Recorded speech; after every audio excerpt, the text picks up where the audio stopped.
Hey, want to know my favorite animation software? It seems like an insane use of the program, but Photoshop is low-key my favorite animation tool. I'm Morgan, an illustrator and animator, and in this video, I'm going to take you through my Photoshop animation workflow.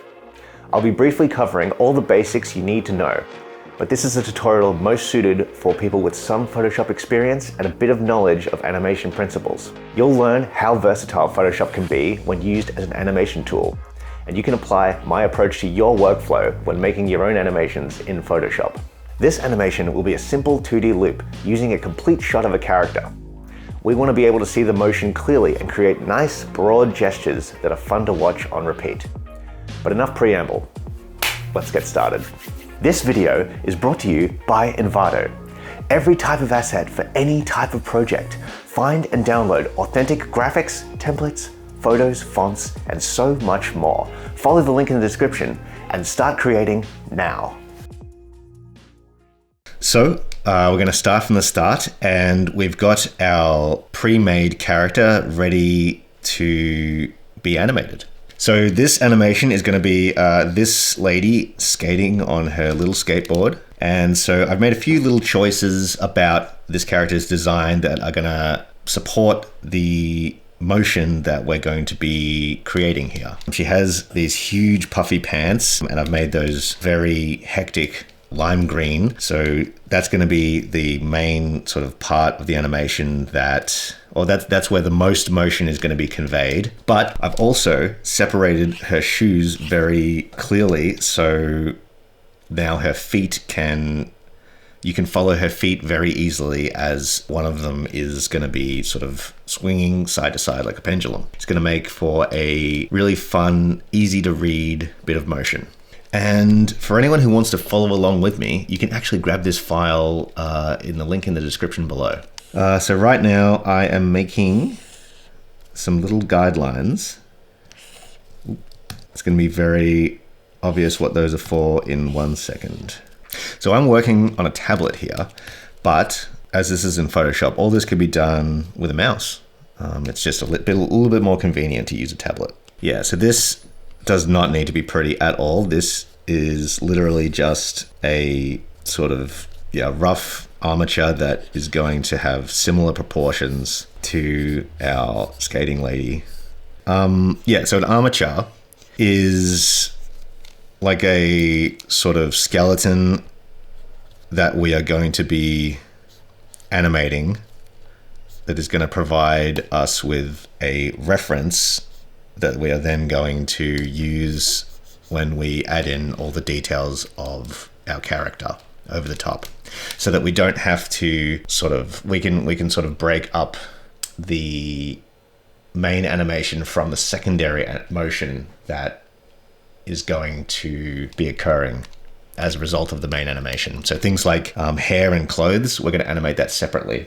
So what I've done here is I've done a very, very rough render of the hair just to separate that, so that when I'm planning out the motion, I can clearly see that this hair is separate from the character and is therefore going to require some like secondary motion sort of considerations. I'm going to do the same with the pants and the top. The main animation is the white stuff, and the red stuff moves sort of exists independently from the main body, and will have some secondary motion applied to it. Just like in real life, if you were running with loose pants, your pants would not move exactly with your legs. There would be a little bit of give and take and some secondary motion, as I have explained. Cool. So yep, there we have a very rough little armature.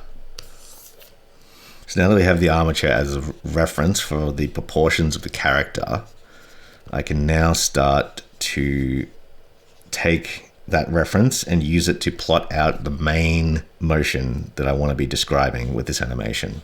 And we're just going to do this to the side as little thumbnails, because we're not worrying about all this detail that we have.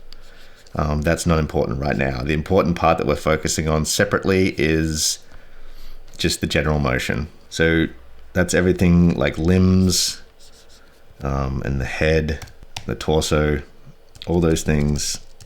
We're just figuring out where those are and how they're moving. And we should be able to do this in like a handful of illustrations. So I think we're going to probably aim for about 10 to 12 frames with this. We're not doing anything too complicated or time consuming. It's just a simple loop. And then we're going to break that down into about 4 main keyframes.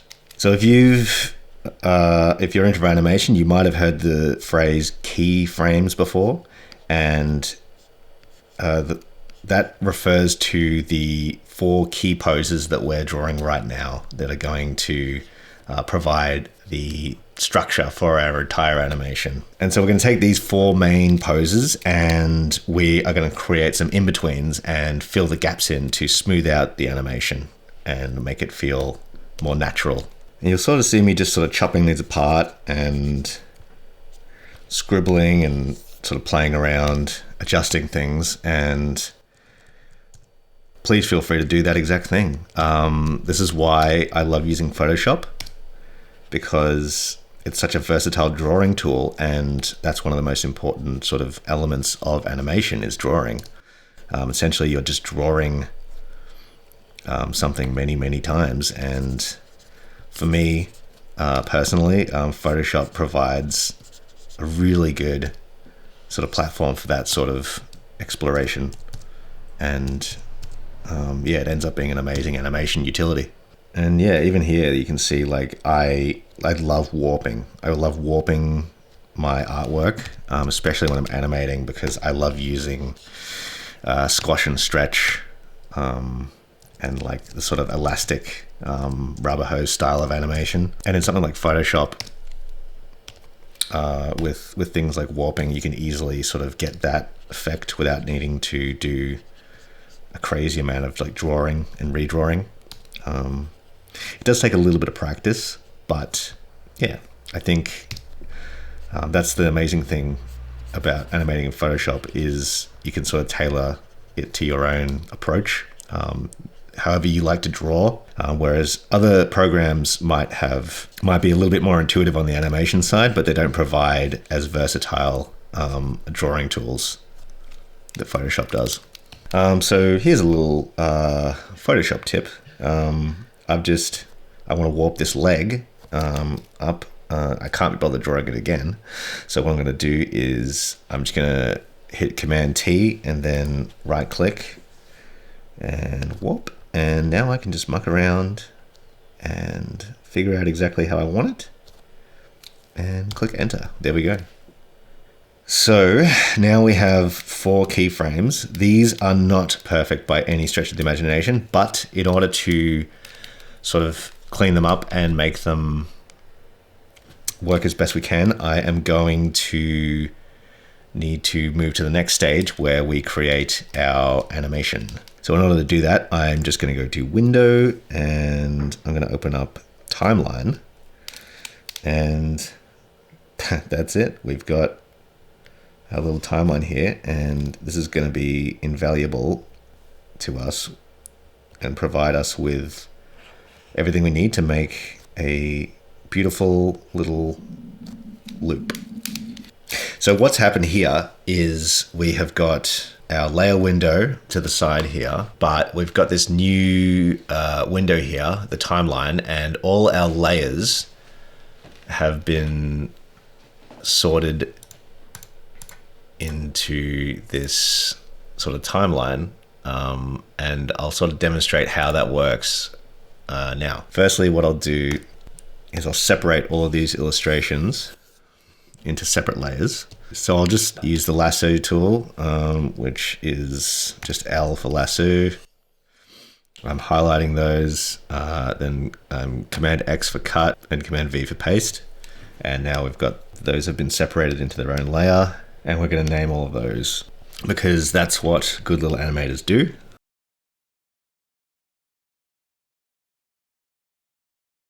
Perfect. And what you can also do is you can then group those layers.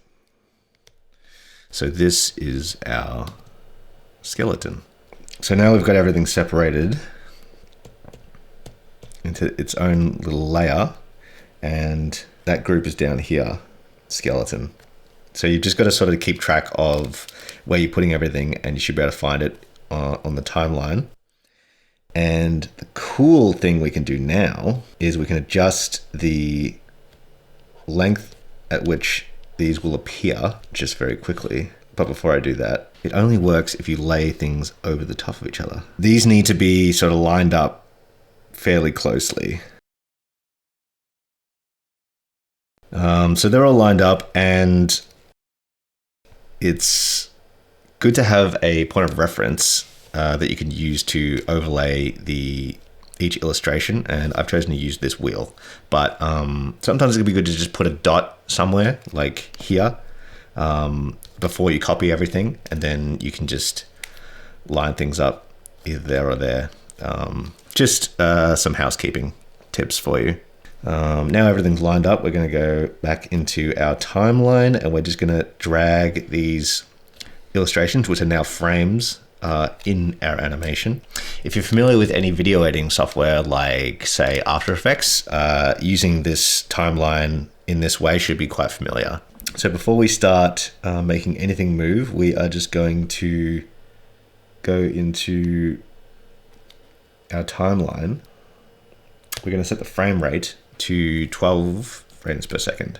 We do that because we are going to be animating in a low frame rate, because we're doing frame by frame hand-drawn animation, and we don't want to need to draw hundreds of frames in order to get something that we can achieve with less frames and some cheating. So this 10 to 12 frame animation is going to be about 1 second on repeat. And I'm just going to fix up everything, put it in the right spot. The reason why you're not seeing the background right now is because I've just had to drag everything back a little bit, because now we're using a timeline on top of all the other layers in the document. So it's just something to keep track of. If anything disappears, it's probably because it's outside of the timeline, or not sitting under your playhead, which is this little blue fellow here. That's indicating what's being displayed right now. If you're working with only a few frames, it's going to look like this little sliver here, and obviously you're going to want to expand this out just so you have a clearer view of all your layers, and you can see everything that you need to see. And now I'm just adjusting everything so it's the same length. Okay, so I'm just going to test my animation really quickly. So you can use all these controls here, or you can just use spacebar to play through the animation. And right now we've got a very choppy but semi-effective piece of animation. And it is very slow, so we're going to have to make some adjustments within the timeline, and I'll do that right now. I'm just going to trim the animation down to 1 second, which was what our target was. That means that I'm going to change how many frames each illustration is going to be displayed for. Yeah, I'll make everything 3 frames so that it's going to fit within that 1 second window, and then reposition everything.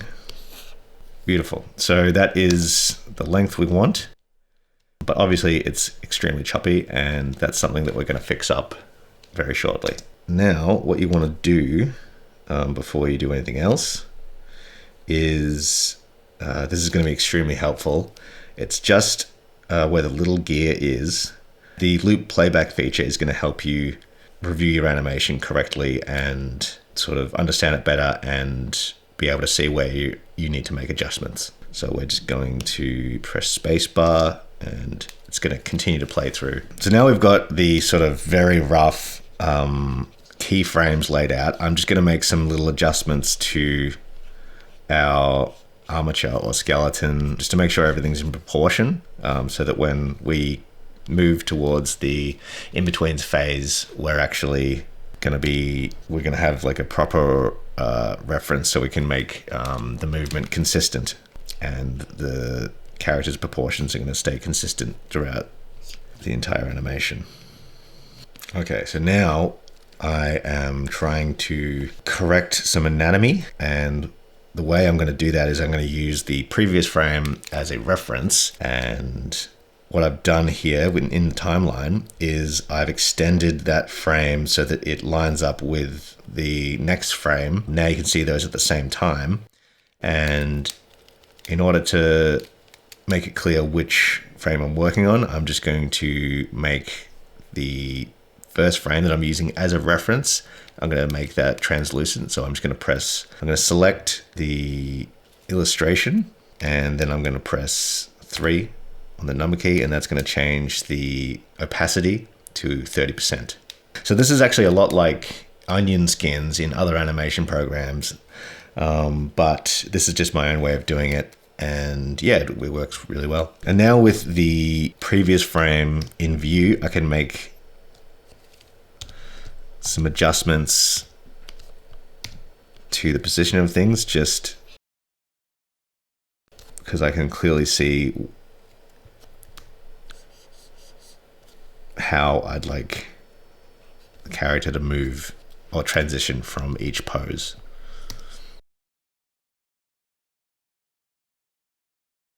So we're going to do the same thing again. We're going to select the illustration with a V, and then we're going to press 3, and we've got a nice reference frame beneath our current frame we're working on. And just be mindful of where you've selected something down below. Don't worry, as you're animating, do not worry about the layers panel, because all the information you need is in the timeline. That's completely fine. You will learn with time, and just focus on having fun. Pro tip. And then, so now we're coming back and we want to replay this. So we're going to, in order to review it properly, we're going to change the opacity back to 100%. And that's just by having that layer selected and clicking 0. And so if it's not obvious, I'll explain that the number keys refer to a degree or a percentage of translucency. So 1 is 10 and 0 is 100. And now I'm just going to press spacebar and review what we've got so far. And that is more or less looking like we've covered the main motion that we're going to be animating today. So the reason why I changed this leg here at the back is I just want like a really nice, clear, exaggerated piece of animation. Because this is a frame-by-frame animation and we are dealing with a low frame rate, we need to make everything really clear and really obvious. So it's best when you're plotting out your animation to go for like big, grand, fun and broad sort of gestures. So just keep that in mind when you're planning out your animation. And just keep in mind that when you're making these keyframes, they do not have to be perfect, because we're still making the skeleton and we can make adjustments at any time. And as this is just a reference, a skeleton, none of it's actually going to be visible in the finished animation. This is just a reference that's going to help us build our animation. And so right now I'm sort of just repeatedly reviewing and making some changes to the keyframes. And depending on sort of how much finesse and detail you want to put into a loop, you could do this for hours. You could do it for days. That's not what I'm going to do because I'm making a tutorial. But yeah, however long you want to spend is completely fine and up to you. So here's a little technical thing for you. I'm watching the playback and I'm noticing some discrepancies between the last and first frame. And I want to be able to look at that while I'm making my alterations. So all I do is drag that first frame out here. If it wants to come, there we go. And I'll select that with V, and then I will press 3. And I've got that frame visible here, and I can see both frames together and make some adjustments. The magic of the warp tool. in action. Look at that. No drawing required. Just sort of shift it over. Easy peasy. So now what I'm going to do is just fix a little detail that I forgot. And we're just going to change we're going to make the limbs that are behind the other limbs really obvious and visible, just so that we can keep track of what limb is what and how they move.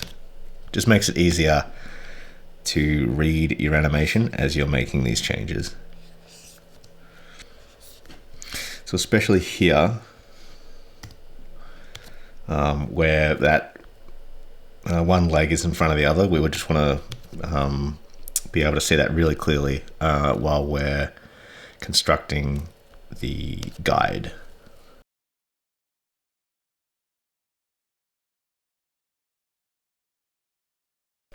There we go, that's much better. Now you can see when the leg is crossing over the other leg, and it's really clear which arm is the left and which is the right.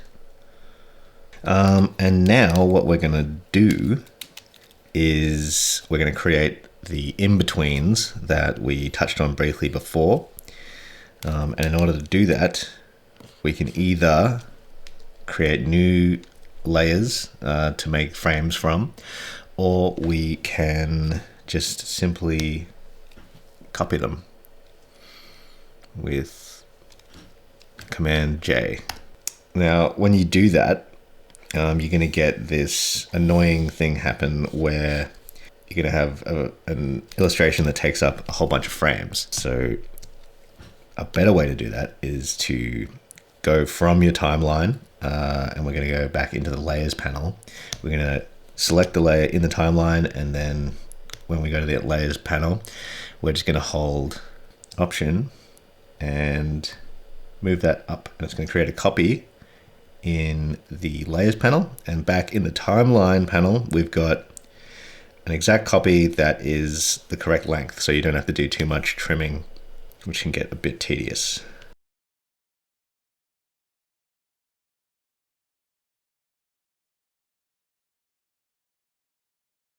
And before we do anything else, we are going to relabel those layers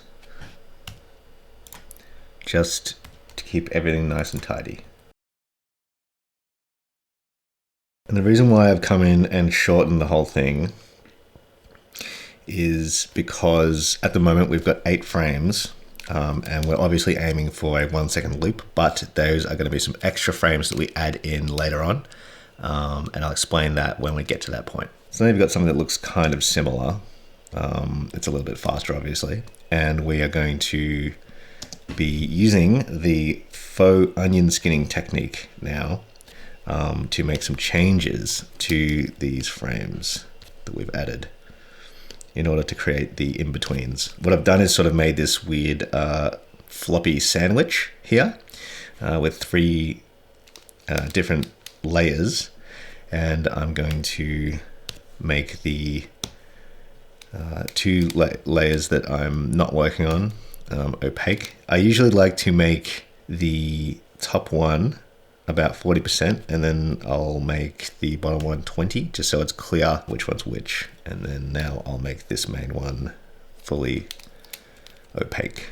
And now, because we have this beautiful little simple armature and we are creating in-betweens, we actually don't have to do that much drawing. We can simply select and shift around parts of the armature and place them in between where they land on the other frames, and that is going to fill in some of the space that the motion creates. And I think the best way to do this when you're starting out and adding in your in-betweens, just do it roughly. Don't worry about making it perfect, because we're going to be making a bunch of changes as we work and as we review our animation. So just really roughly sort of keep it loose. We're not focusing on detail at this point. We are trying to depict motion. So just keep that in mind.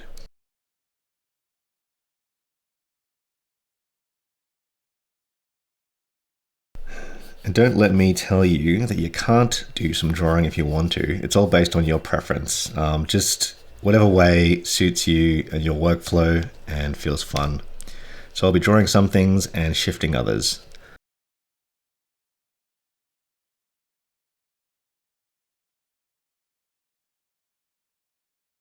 But as you can see already, we've got smoother, more detailed motion happening. And we're just going to apply that to the rest of our frames. So once again, you're dragging them out and making that lopsided sandwich. We're going to do 40% opacity on the top and 20 on the bottom.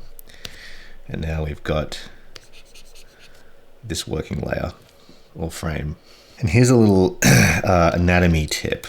Even though we're dealing with a very exaggerated character, I'm still going to say anatomy because it's dealing with limbs and body parts. So if we want this hand, we're going to draw the in-between for that right now. The easiest way to do that is to draw the ball that we've sort of used to represent the hand first, and then you can sort of figure out roughly the rest of the limb.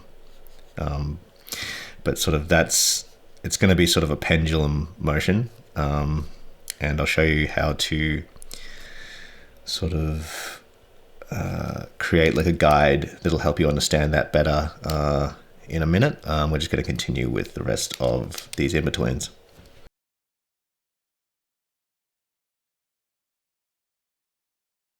And another little tip for you. If you, obviously this in-between is obscuring the other two layers, and what we can do is have it selected and we can just hide it using the layers panel, just so we can see clearly where things need to move in between the frames. So at this point we're starting to get a nice sort of amount of layers built up in our layers panel, and that is why we always label our layers. So just keep that in mind and make sure that you're keeping your document nice and tidy. It'll keep things from getting too tedious and confusing.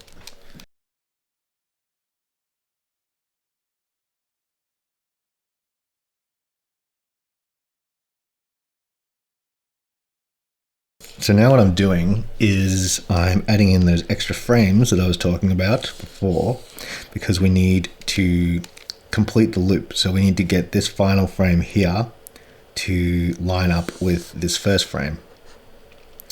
So I've extended the timeline and I'm just inserting some extra frames.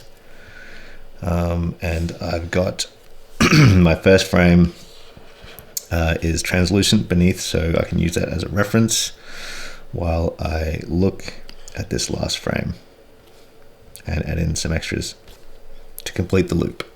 And the good thing about the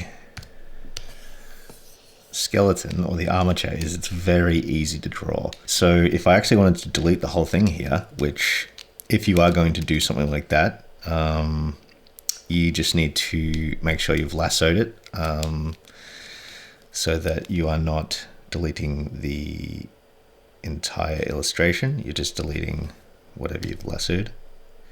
And now we can redraw it. And so now we've got a complete loop, and what we're going to do is just keep reviewing it and make any changes that we need to make in order to properly map out the motion of everything.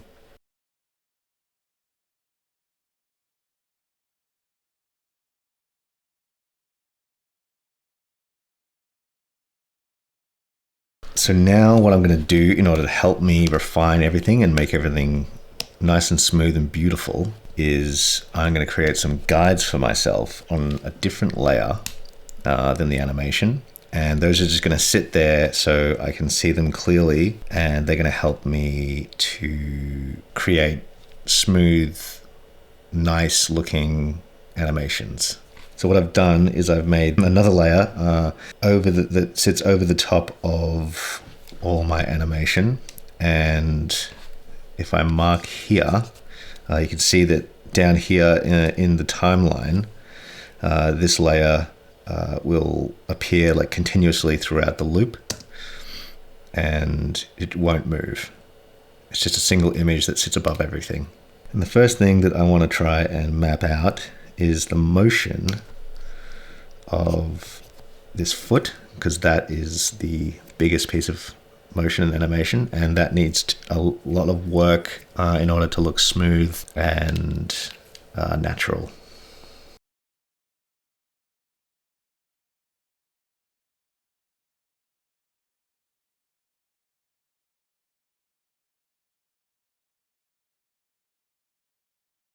Another thing I noticed as I was reviewing my frames is that there's an opportunity here to add in a little piece of motion in order to sort of create a more realistic piece of animation. And on the frames where she pushes off the ground, we're just going to add in a little bit of forwards motion to show that she's accelerating. That will change our arc, the trajectory of the foot, and we'll just compensate for that.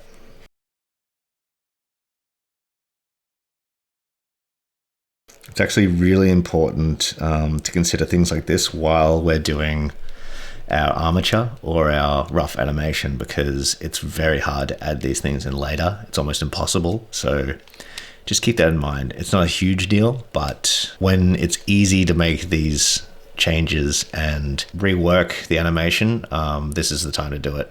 And then everything will sort of be set in stone after this.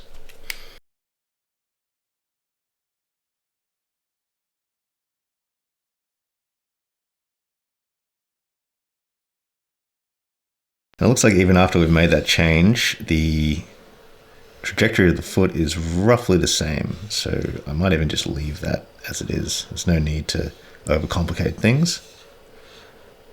And I'll start adding in some more mapping.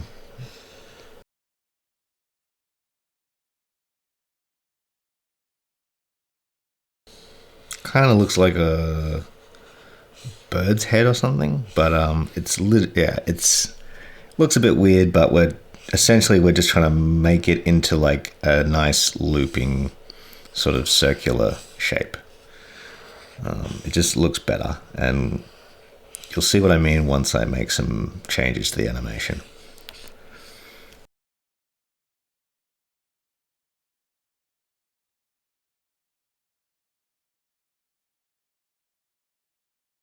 So it looks like I've just drawn a bunch of silly lines all over my beautiful piece of animation. But what I can now do is use these lines to help smooth out the animation.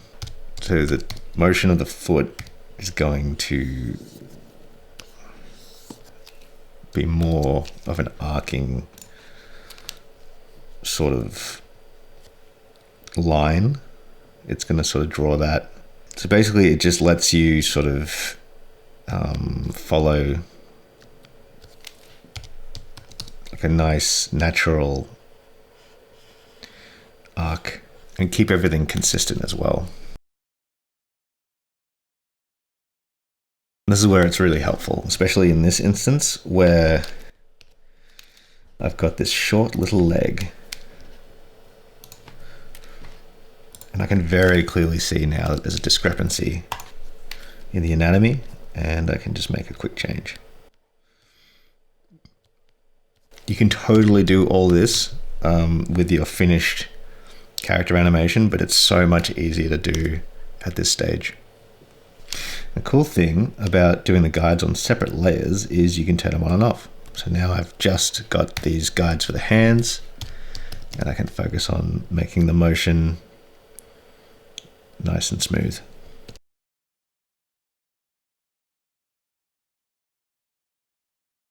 At this point, this is exactly the right time to talk about smearing.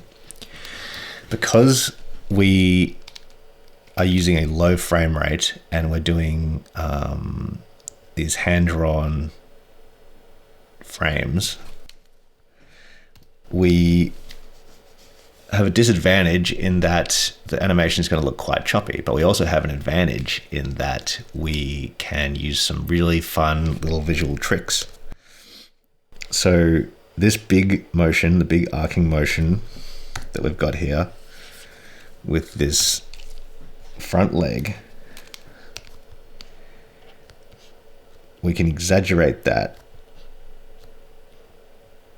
and imply a sort of blurring effect that's going to smooth out the choppiness of the animation. So and because we're doing this really roughly, we can sort of experiment and just sort of play around. It doesn't matter, don't worry if it looks weird. We're going to be watching this a few times and figuring out what looks best.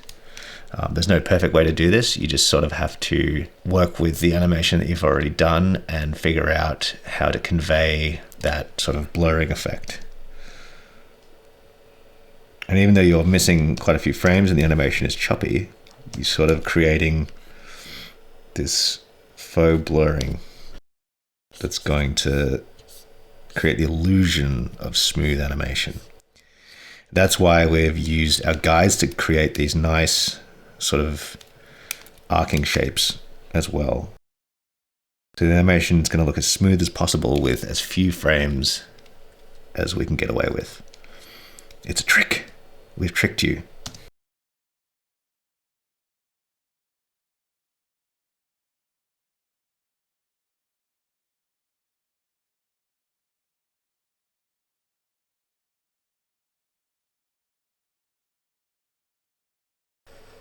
When you're sort of creating these smear frames, it's really good to sort of just keep track of where the motion is. So right now with this frame here, most of that motion is going to be conveyed in the thigh, because that is sort of a horizontal plane moving horizontally very quickly. So we don't need to smear this foot too much. We're just going to sort of warp it a little bit. And all these frames are going to look very strange when you sort of pause the animation. And we're going off model quite a bit, but we're doing that on purpose. So just keep that in mind. Because we're conveying motion, we're not conveying proportion. We're obviously going to use the guides to help us like maintain something more or less consistent, but we're going to be constantly sort of adjusting and distorting the proportions of the character in order to convey the motion that they're undertaking. And this one's quite a fun one. We've got the head sort of snapping very quickly between these two frames, and in order to sort of massage that, we obviously are going to do a smear. And this actually is a really good time to talk about squash and stretch. Essentially smearing, you are stretching the proportions out to sort of simulate blurring or motion blur. But in order to do that in a way that feels sort of realistic, we do need to squash the model as much as we stretch it, just so that it doesn't look like it's gaining mass. Because otherwise it looks like your character is constantly growing and shrinking, and we don't want to do that. We want to sort of suggest that they are staying the same size, but they're sort of being like squashed and stretched, like stretched and pulled. Like a good example would be like a rubber band. If you're stretching a rubber band, it's going to get thinner because you're not creating more rubber. You're using a same amount of material and you're just changing the length. So that's going to change the width proportionately, and that's what we're doing here.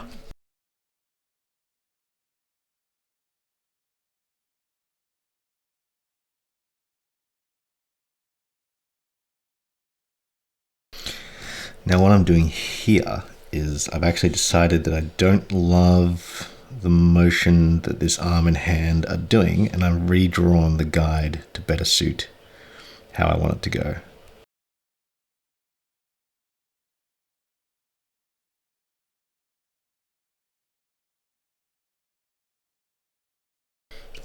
And maybe a little animation tip here, a little anemone tip. Because I've shifted the hand up, because that's the sort of the motion I'm tracking with this guide, I then need to compensate the position of the elbow. So that then means I need to adjust the position of the arm entirely.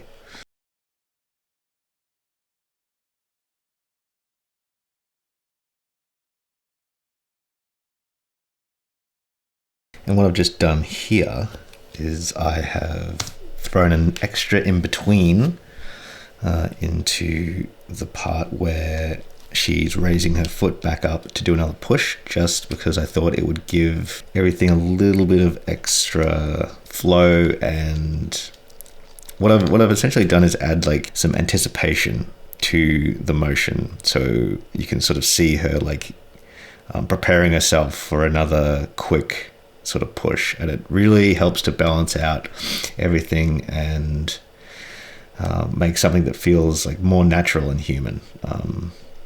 Yeah.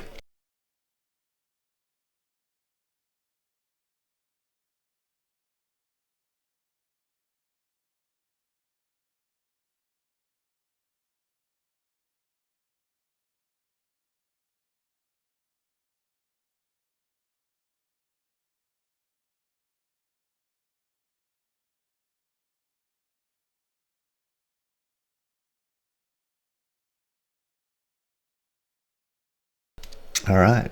Looks like it's all working, and I'm really happy with how this is turning out so far.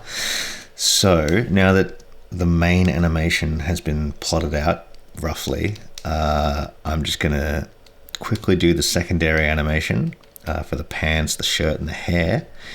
And then we're going to move on to adding in all the beautiful details.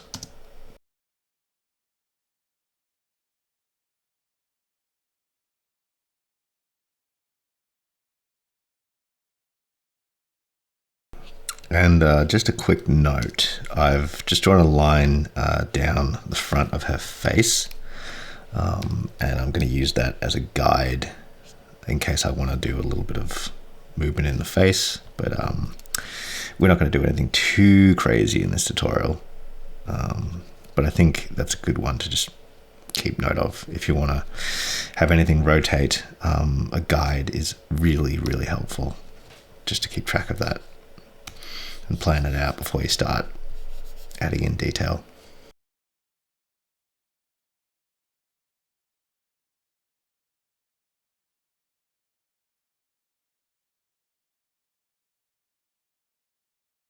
And this is actually a really good example of what we're going to be doing later on with our character details. So we've essentially got a guide for our guide right now that we're creating, and we're using the armature to help us figure out how to animate these clothes and the hair.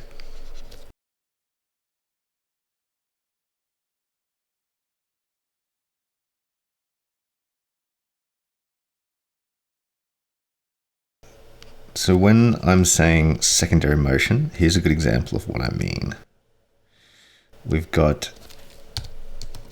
a head bobbing up, and so the head is sort of moving of its own volition, but the hair that is attached to the head sort of is affected by the head, but it has its own mass that is independent to the head. So you're going to get like a motion like this that I've added in, where the hair is sort of like bending and warping. Not that real hair does this, but this is some anime hair. So we're being a bit creative.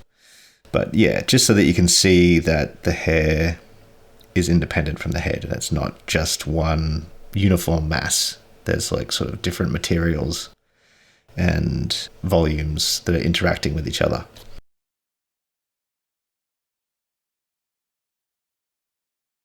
And at this point, this is when I get very liberal with the warping tool. because I'm literally just sort of pasting this over the top at this point, and then I'm going to sort of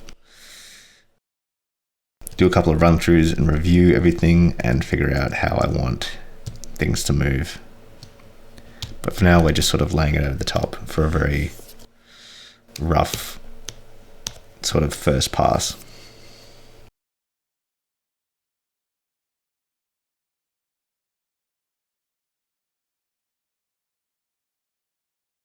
Essentially, when I say that the head is affecting the hair, what I mean is this entire mass is only attached by this point.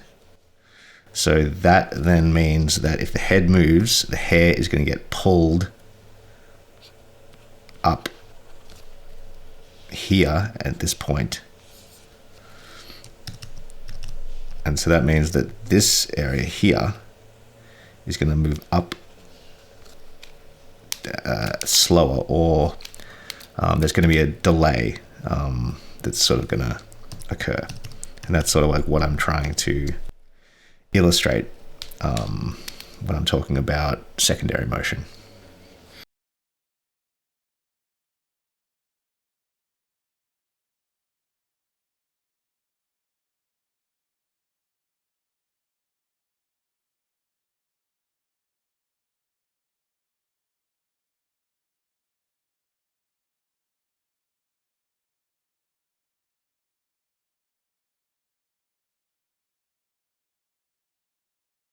This is another good time to talk about squash and stretch, because we're going to lengthen the hair here as her head sort of does this big sort of lunge like forward. And to emphasize that, we can obviously stretch the hair, but we then have to try and squash it proportionately, just so that it looks like it's sort of maintaining a consistent mass and volume.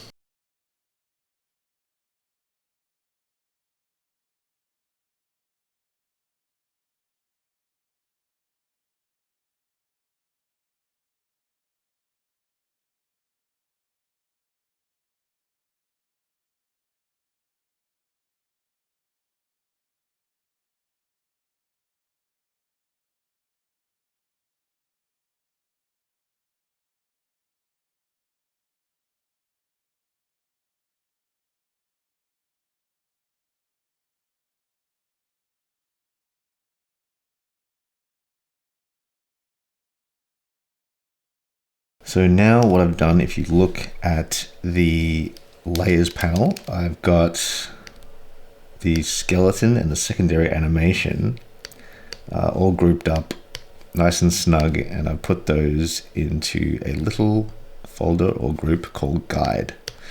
And so now that we're going to be creating our finished piece of animation, I can simply change the opacity, and we can start animating over the top.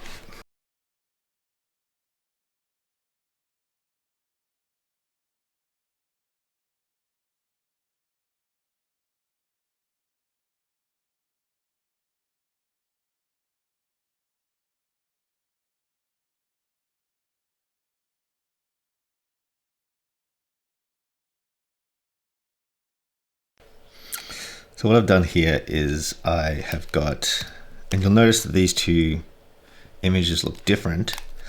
That's because I've actually got an adjustment layer on this illustration. I've got a stroke effect that creates this nice neat outline. So we're actually saving so much time because I don't have to draw any of this line work. The Photoshop just automatically applies that in the adjustment layer, the effect. And we've also got some shading and lighting that we are going to apply later, but we're not going to worry about that right now. We're just going to worry about the flat colors and shapes. And we're going to apply those to our armature. So I've got a new layer, and I've got the character standing here as a reference for the proportions and scale, but also so that if I at any point need an element like this hand here and I can't be bothered drawing it again, or I don't need to, I can simply copy it by selecting it, then holding the Option key down and just moving it. And it's a very simple way to quickly cut and paste something and keep it on the same layer, which you're going to be wanting to do, especially when you're animating in the timeline.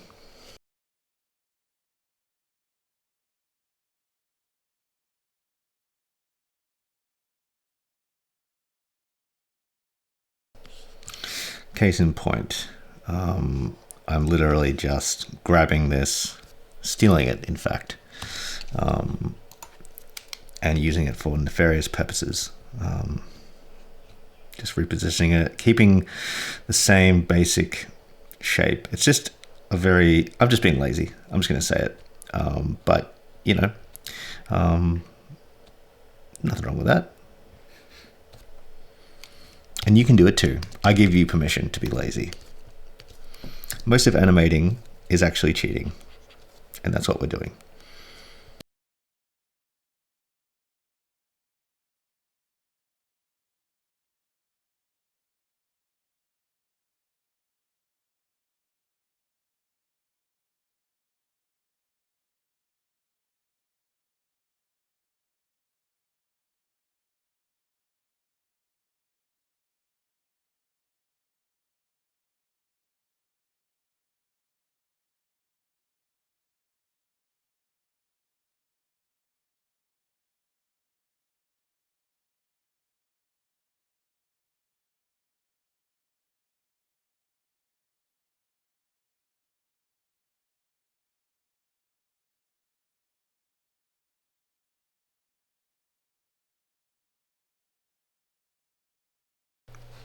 So I'll just briefly touch on this FX layer in reference to the red lines around the character.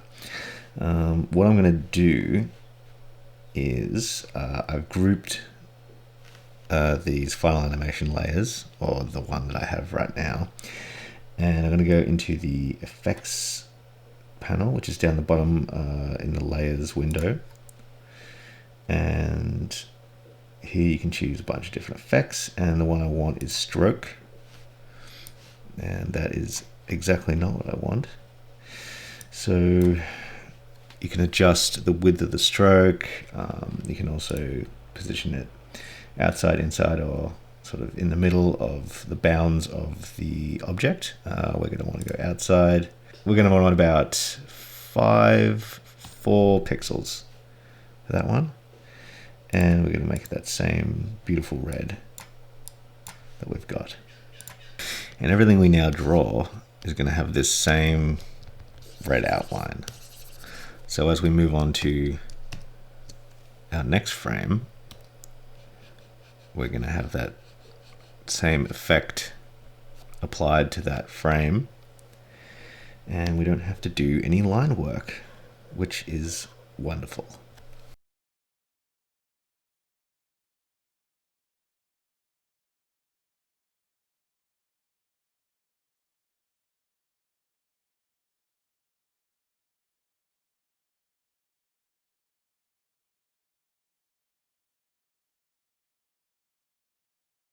So when I'm copying bits of the character and just putting them over to the side, essentially what I'm doing is creating more assets that I then can use while I'm adding all this in. So I've got the head here and the arm here, so I'm going to then deform the arm. I've already deformed the head a bit and added some motion to the hair. So in order to preserve the asset of the head, I've copied it and put it to the side, and I've done the same with the arm. So now I'm free to deform this here however I need to, knowing that I've got the asset that I can then reuse safely to the side. Just saves a lot of pain and suffering. Saves you a lot of pain and suffering, I should say. Case in point. Right now, there's sort of a big jump in motion for the head, and now I can freely sort of just warp that however I feel, and I've got the asset stored safely to the side. Doing the same with this hand here, because I think I'm going to want to do some crazy stuff with that eventually.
So now that I've gone through and basically finished off all the animation parts of the process, you'll see if you look at my original artwork that we still need those shadow and highlight details in there. And to be honest, that's more of the same. And you're here to learn how to animate in Photoshop. So I'm going to quickly do that off camera, and then we can look at this final animation together. All right, and there she is. There's our girl skating, having a great time, and we did the whole thing in Photoshop. How cool is that?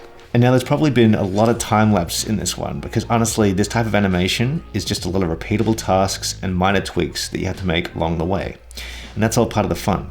And like me, you might get to the end of this, and although you're very happy with the animation, you might look at that gray background and think, gee, we could really spice things up here. But to be honest, I am absolutely beat.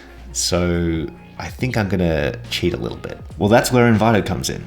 I can just go to Envato and find an amazing asset to download and drop into my project really quickly. And it's gonna take this piece from missing something to polished really quickly. And yeah, so that's animating in Photoshop with a little help from Envato. I'm super happy with how this turned out. Yeah, and in my opinion, well worth all the extra blood, sweat, and tears. You might be surprised to see how long that armature took me to create, but it provides you with the basis for the entire animation and makes the entire process so much easier. So it's well worth spending a little bit of extra time at the start. And that's it. Now we have a really fun little looping GIF we can post anywhere we like. Hope you have as much fun making yours as I had making mine. So this was a pretty basic overview of the process, but I'm keen to see what you guys come up with. Did you jump into my project, or did you animate your own artwork? Either way, let me know down in the comments.